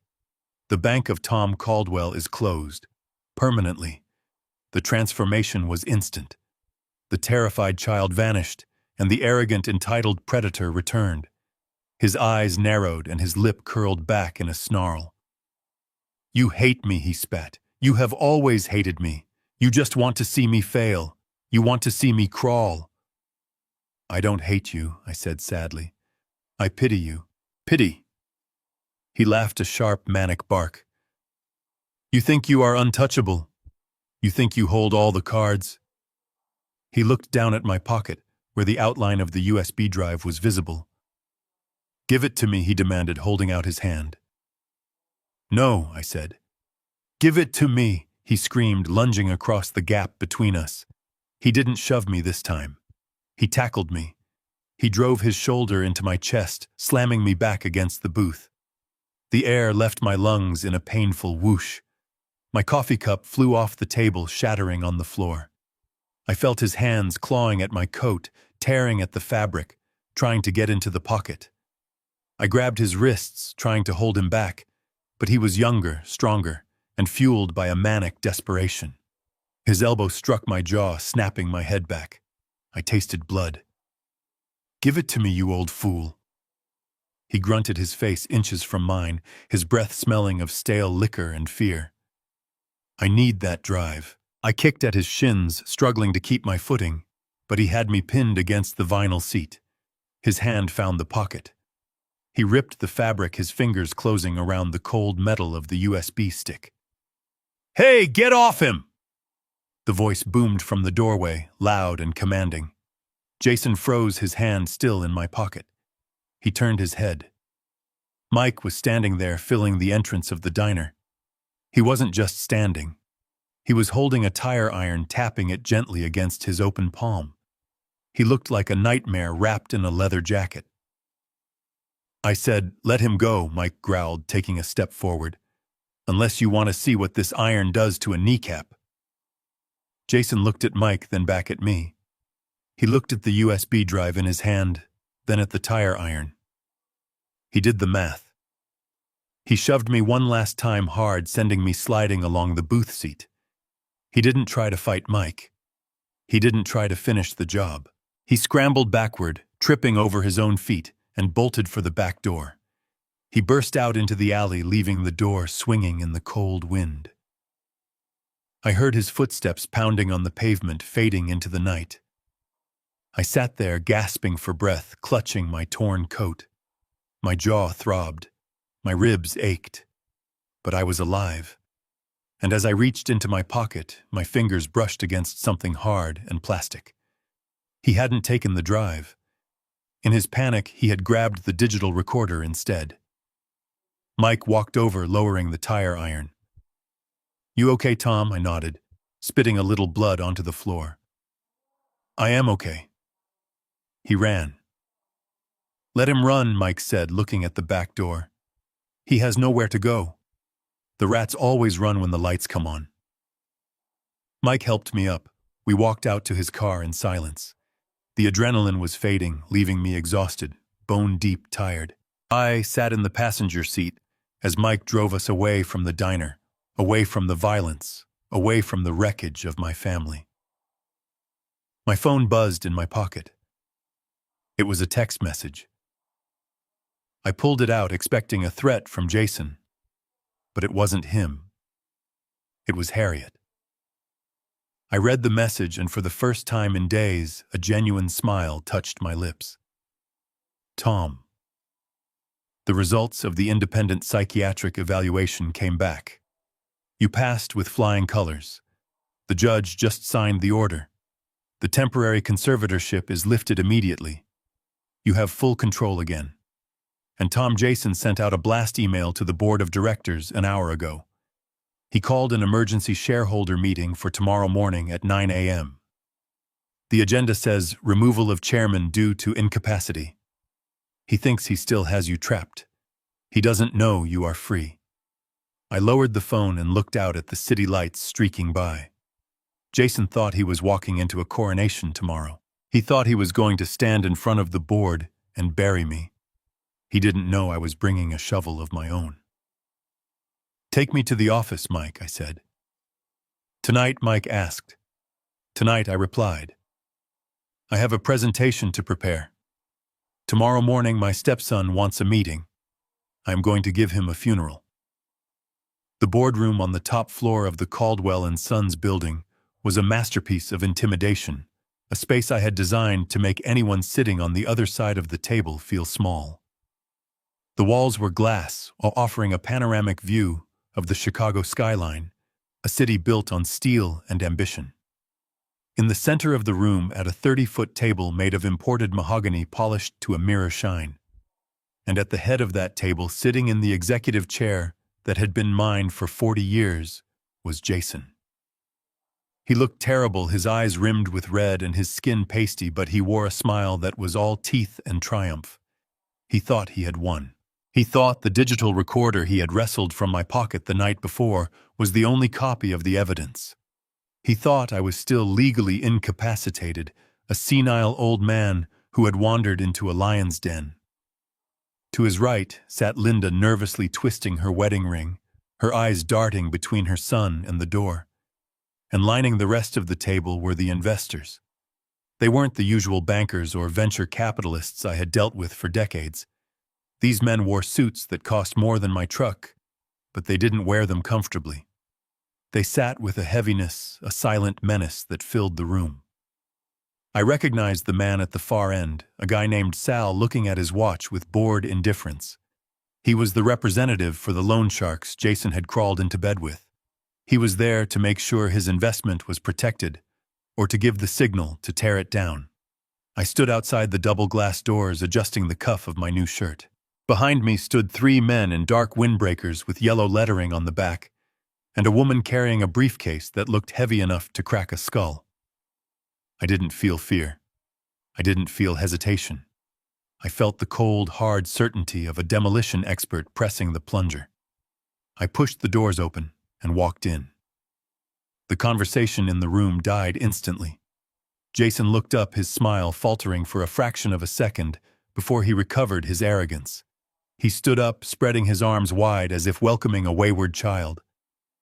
"Well, look who decided to join us," Jason announced, his voice booming for the benefit of the investors. "Ladies and gentlemen, this is my stepfather, Tom. As I mentioned in the memo, he has been struggling with some significant cognitive issues lately. We are handling it as a family, but his presence here is strictly ceremonial." Linda refused to look at me. She stared at the mahogany table as if reading a script written in the wood grain. I walked to the other end of the table, directly opposite Jason. I didn't sit down. I placed my hands on the wood, leaning forward. "I am not here for a ceremony, Jason," I said, my voice steady and filling the room without shouting. "I am here to correct a clerical error." Jason laughed, a nervous sound. "An error? What error is that, Tom? Did you forget where you parked again?" "The error regarding who owns this company," I said. Jason rolled his eyes and looked at the investors. "See what I mean? Confusion. Paranoia. It is tragic, really. Tom, we have a meeting to conduct. Security is on their way to escort you back to your motel. Please don't make this difficult." I reached into my jacket pocket. Jason flinched, probably remembering the tire iron from the night before, but I only pulled out a small remote control for the room's projection system. I pressed a button. The motorized screen descended from the ceiling, behind Jason, humming softly. The projector sprang to life, casting a bright blue light over Jason's confused face. "I am not going anywhere," I said. "But you are." I clicked the remote. The first image appeared on the screen. It was high definition, sharp and undeniable. It was a photo taken inside the dark trailer at the lakeside construction site. It showed a ledger page. The numbers were clear. The columns showing the purchase of Grade C industrial waste concrete billed as Grade A structural mix were highlighted in red. The room went deadly silent. The boredom vanished from Sal's face. He leaned forward, his eyes narrowing. "What is this?" Jason stammered, turning to look at the screen and then back at me. "This is fake. He photoshopped this. He is crazy." I clicked the remote again. The next slide appeared. It was a photo of the rebar stacks I had taken before my phone was lost. But I hadn't lost the data. My phone automatically backed up every photo to the cloud the moment it was taken. Technology. The very thing Jason thought I was too old to understand had just put a noose around his neck. The photo showed the stamp on the steel. Imported. Non-compliant. Dangerous. "This is the material you are using to build homes for families, Jason," I said. "You are charging the company for American steel and pouring foundations with garbage. That proves nothing." Jason shouted, his voice rising an octave. "You broke into the site. You planted that." I clicked the remote again. The screen went black, but the audio system kicked in. The speakers in the ceiling crackled, and then a voice filled the room. It was crystal clear. It was Tiffany. The recording from the diner played. Everyone heard her voice trembling, but distinct. Jason forged your signature on the Florida mortgage, Tom. He practiced it for weeks. He leveraged that property to pay the buy-in. He is cooking the books. Jason's face turned the color of ash. He looked at the door, expecting his wife to walk in and save him, but she was long gone. He looked at Linda. Mom, tell him to stop, he pleaded. He is making this up. That is AI. That is a deep fake. Linda looked up, tears streaming down her face, but she didn't speak. She was looking at the screen, at the numbers, at the undeniable proof that her son wasn't a businessman. He was a fraud. I stepped back and gestured to the people standing behind me. Jason, I would like to introduce you to Special Agent Miller from the FBI's White-Collar Crimes Division, I said. And this is Sarah Jenkins, a forensic auditor. They have been reviewing the files on the USB drive your wife sold me for $500,000. The USB drive. The realization hit Jason like a physical blow. He patted his pocket where he had put the digital recorder, realizing too late that in his panic at the diner he had grabbed the wrong device. He had stolen a useless piece of plastic while I walked away with the smoking gun. Agent Miller stepped forward, flashing his badge. Jason Caldwell, you are under arrest for wire fraud, bank fraud, and money laundering. The investors stood up in unison. They didn't run. They didn't shout. They simply buttoned their jackets. Sal looked at Jason with a look of pure disgust, the kind of look you give a horse that has broken its leg and needs to be put down. He nodded once to me, a silent acknowledgement of the play, and walked toward the door. The other men followed. They were leaving the sinking ship. They would deal with their lost investment later in their own way. Jason backed away as the agents approached, bumping into the screen behind him. No, you can't do this. I am the CEO. I have immunity. You have nothing, I said, because as of 5 minutes ago, I filed an emergency motion to dissolve the corporation. The room froze again. Even the agents paused. Dissolve, Jason whispered. Caldwell and Sons ceases to exist today, I said, my voice heavy with the weight of 40 years of work being washed away. I am liquidating the assets. I am paying off the legitimate creditors. I am shutting it down. But that is your legacy, Linda screamed, finally finding her voice. She stood up, knocking her chair over. You built this company. You can't just burn it down. I didn't burn it down, Linda, I said, looking at her with nothing but pity. Your son did. He used my name to launder money. He used my reputation to sell death traps. The name Caldwell is poisoned. I would rather destroy it myself than let him keep wearing it. The agents moved in. They grabbed Jason's arms, pulling them behind his back. The click of the handcuffs was the loudest sound in the world. Jason began to struggle, his composure shattering completely. He thrashed against the agents, his eyes wild and wet. Mom, do something. He is crazy. He is ruining us. Linda lunged at me. She flew across the room, her nails aiming for my face, screaming like a banshee. You monster! You selfish old monster! One of the agents intercepted her, holding her back easily. She collapsed against him, sobbing, wailing about how I had destroyed her family, never once acknowledging that her son was a criminal. They dragged Jason toward the door. He wasn't walking like a CEO anymore. He was being hauled out like the trash he was. At the doorway, he dug his heels into the carpet. He twisted his head around to look at me one last time. His face was twisted with hate, with a lifetime of resentment that I had never truly seen until now. You ruined me, he screamed, spittle flying from his mouth. You were never my father. You are just a pathetic old man who bought a family. You aren't my dad, the room echoed with his shout. I stood there alone at the end of the long table, the projector light casting a long shadow behind me. I looked at the boy I had raised, the boy I had saved, the boy who had tried to bury me. I picked up the remote and turned off the projector. The room plunged back into natural light. "Correct," I said, my voice calm, cold, and final. "Your dad is the photo you put on the table. I am your judge." The agents shoved him through the door. His screams faded down the hallway, replaced by the ding of the elevator. I stood there for a long time, listening to Linda's sobs subside into whimpers. I looked out the window at the city. The snow had started to fall again, covering the grime, covering the scars of the construction sites. It was over. The company was dead. My marriage was dead. My relationship with my son was dead. But as I stood there, I felt a strange sensation in my chest. It wasn't pain. It wasn't regret. It was peace. The kind of peace you feel when the storm finally breaks and the silence returns. I had taken back my name, and now I was going to take back my life. 6 months have passed since the flashing lights of the FBI raid illuminated the boardroom, and the silence that followed has been the loudest sound I have ever heard.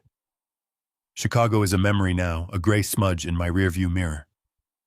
The empire of Caldwell and Sons is gone, dismantled not by economic collapse or market shifts, but by my own hand. It was a controlled demolition, precise and necessary. I watched the auctioneers sell off the yellow excavators and the heavy trucks, the ones with my name painted on the side. I watched strangers bid on the office furniture, the computers and the tools. It should have hurt to see 40 years of accumulation scattered to the winds, but it didn't. It felt like shedding a skin that had grown too tight, too heavy, and too infected to keep. The legal fallout was swift and brutal. The federal government does not appreciate being defrauded, and the organized crime syndicate Jason had entangled us with decided to cut their losses and vanish rather than fight a spotlight that bright. Jason stood trial 3 weeks ago. He tried to play the victim, tried to blame the pressure, the expectations, even me. But the evidence on that USB drive and the photos from the cloud were insurmountable. The jury didn't see a misunderstood businessman. They saw a con artist who risked the lives of hundreds of potential tenants to line his own pockets. The judge sentenced him to 10 years in federal prison. 10 years. He will be 50 when he gets out. He cried when the gavel came down, looking back at the gallery for a mother who couldn't save him this time. Linda wasn't there to see him taken away. She was busy being evicted. The bank moved aggressively once the fraud was exposed, and the corporate protections were stripped away. The mansion, the one I built with my own hands, was foreclosed upon. I heard she tried to fight it, tried to claim she was a victim too, but the forensic audit showed she had signed plenty of checks she shouldn't have.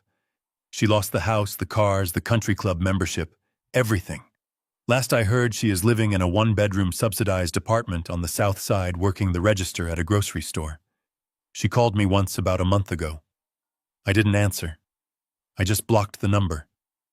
I hope she finds some peace, but she will have to find it without my wallet. And Tiffany. Her deal with me kept her out of the main indictment, but the feds aren't stupid. They charged her with conspiracy and tax evasion. She got 2 years in minimum security.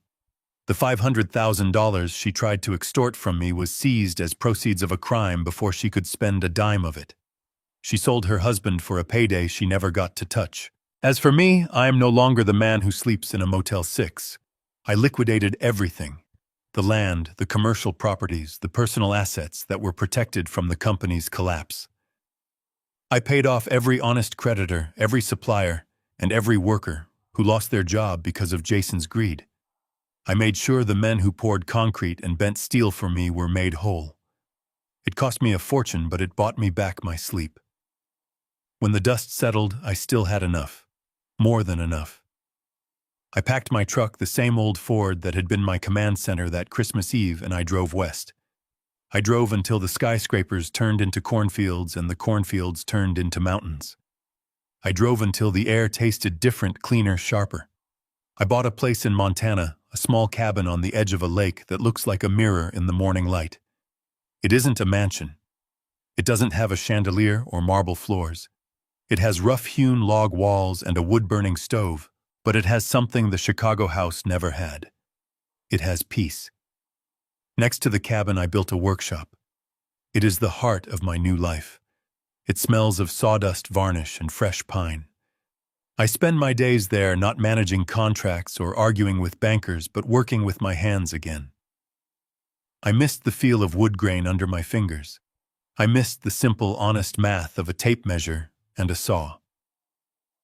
But I am not alone here. I didn't come to the mountains to hide. I came to build something better. Every Tuesday and Thursday, a van pulls up to my workshop. It brings 6 teenagers from the nearby town.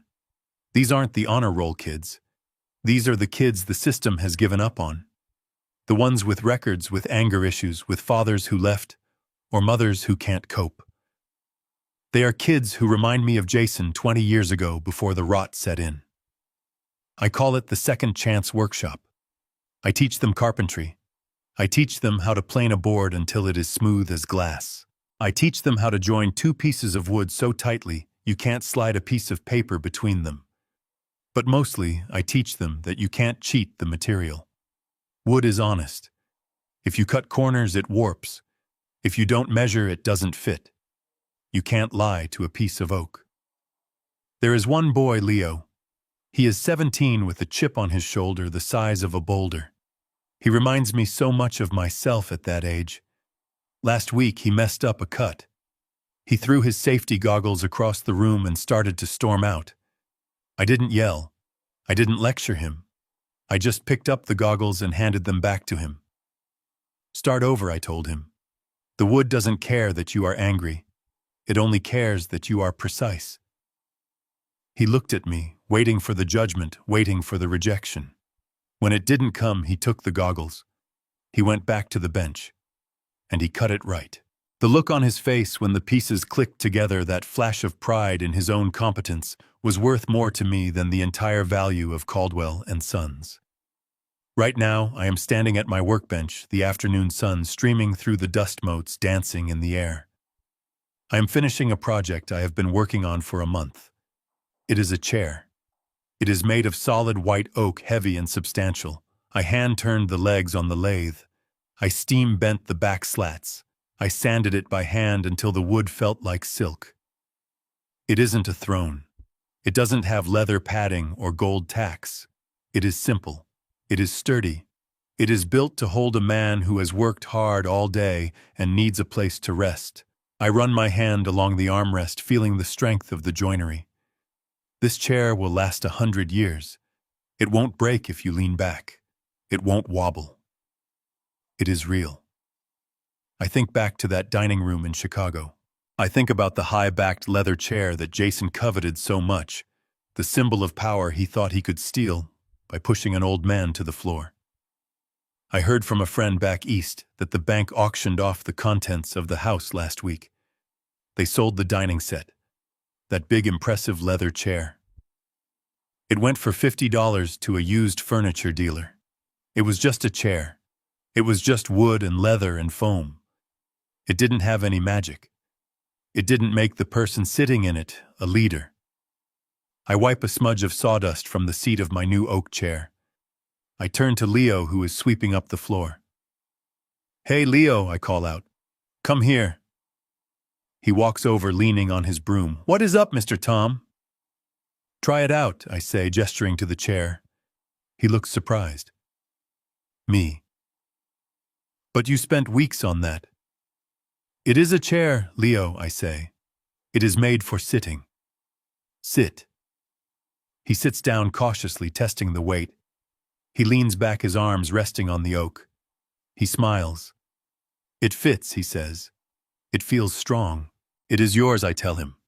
His eyes go wide. "What?" "I can't." "You earned it," I say. "You showed up every day this month. You fixed your mistakes. Take it home. A man needs a good chair to think in." I watch him load it into the back of the van, later, his chest puffed out with pride. He isn't taking home a piece of furniture. He is taking home proof that he can build something of value. I stand in the doorway of the workshop, watching the van drive away down the gravel road, the dust rising in a golden cloud against the blue Montana sky. The silence of the mountains settles around me, but it isn't empty. It is full of promise. I walked away from a legacy of glass and steel to build a legacy of flesh and blood. I lost a son who wanted my money, but I found a purpose that feeds my soul. The chair at the head of the Christmas table that year, I don't need it. I never needed it. Jason was right about one thing: that seat didn't belong to me anymore. Because the position of a man isn't determined by the chair he sits in. It is determined by the name he leaves behind. My name is Tom Caldwell, and I finally took it back. The winter in Montana hits differently than it does in Chicago. In the city, winter is gray sludge and black ice, the sound of tires spinning in slush, and the smell of exhaust trapped by the low clouds. Here, winter is a physical weight, a white blanket that settles over the mountains, with a silence so profound it feels like a cathedral. It has been 18 months since I left the ruins of Caldwell and Sons behind. 18 months since I watched my stepson dragged out of a boardroom in handcuffs.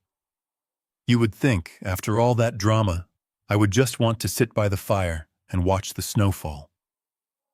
But retirement, I have learned, is just a nice word for waiting to die.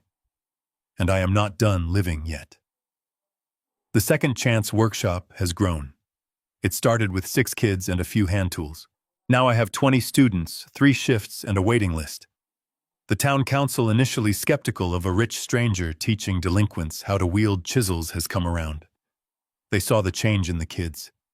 They saw the benches in the park, the repaired fences at the elementary school, the pride in the eyes of boys who used to look at their boots when you spoke to them. But peace is fragile. It has to be maintained just like a good edge on a plane blade. And yesterday, that peace was tested.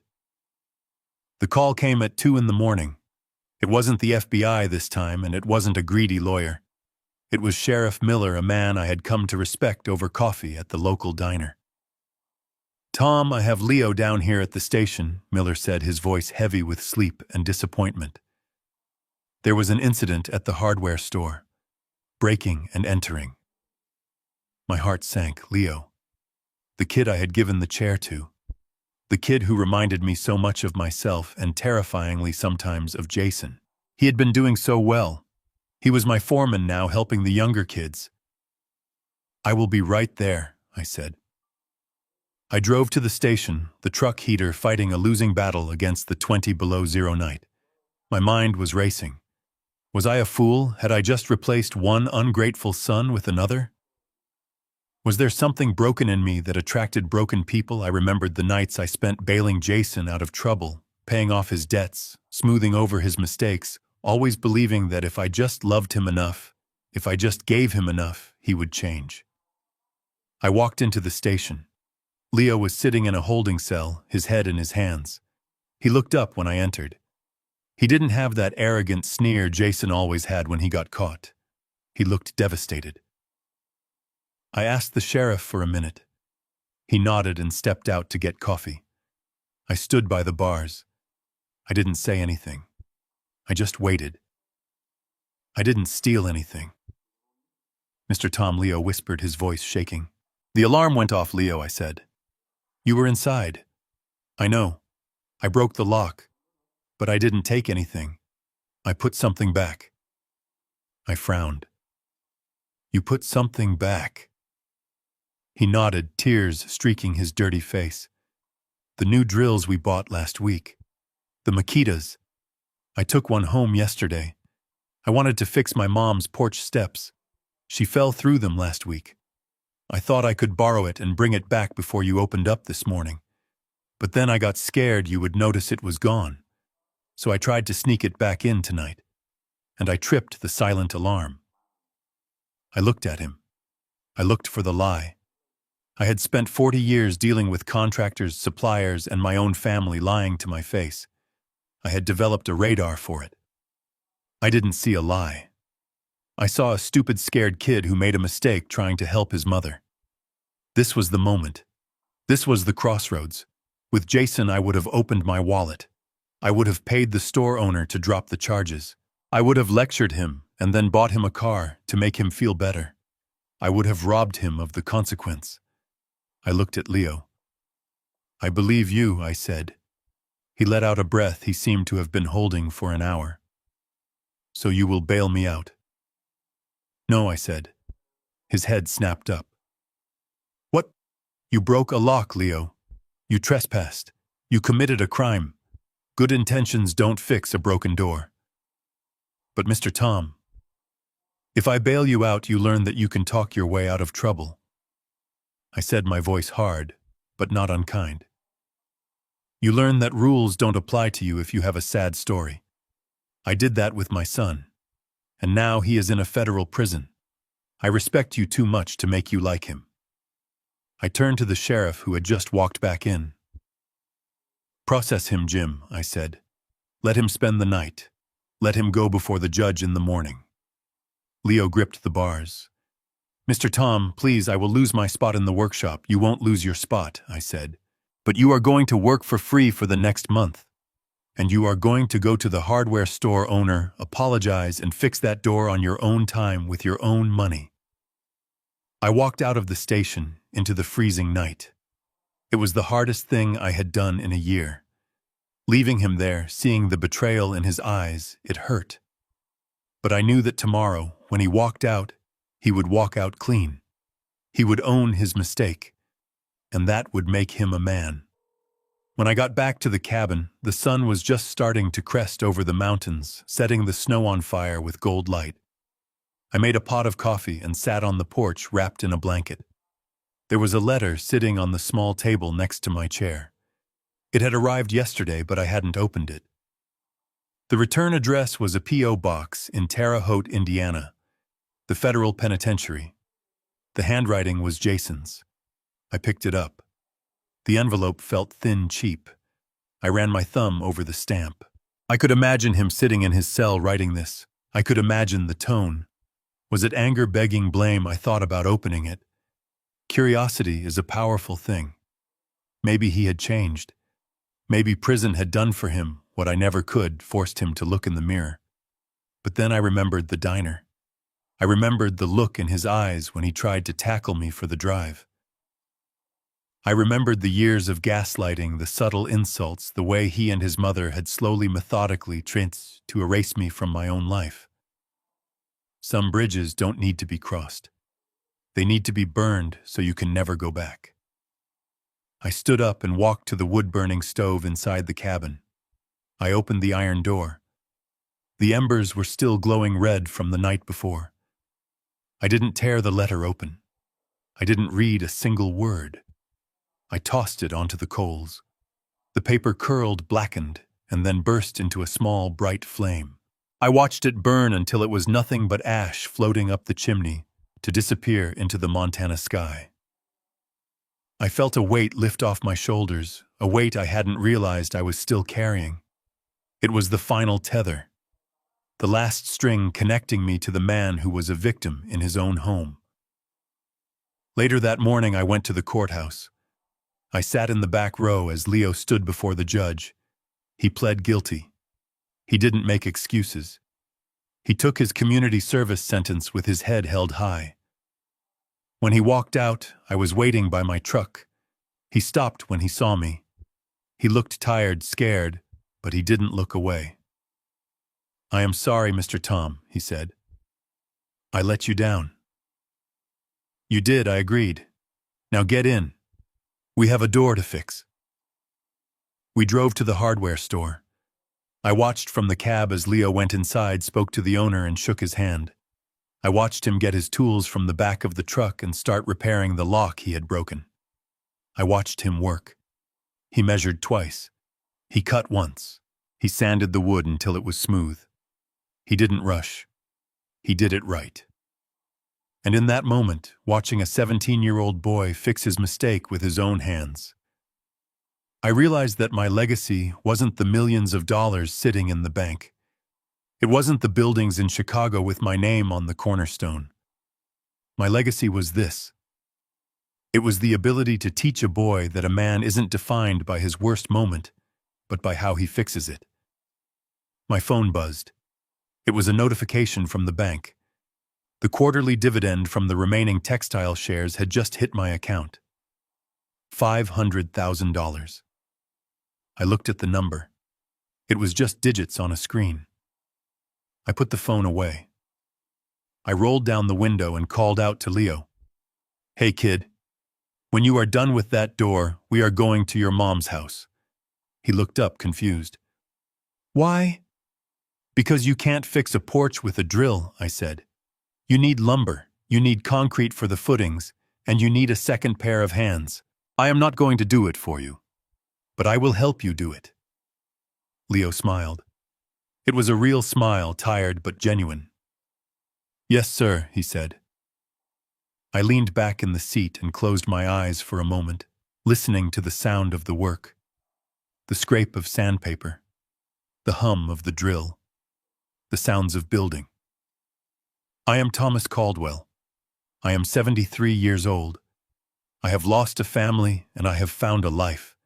And for the first time in as long as I can remember, the chair I am sitting in fits me perfectly.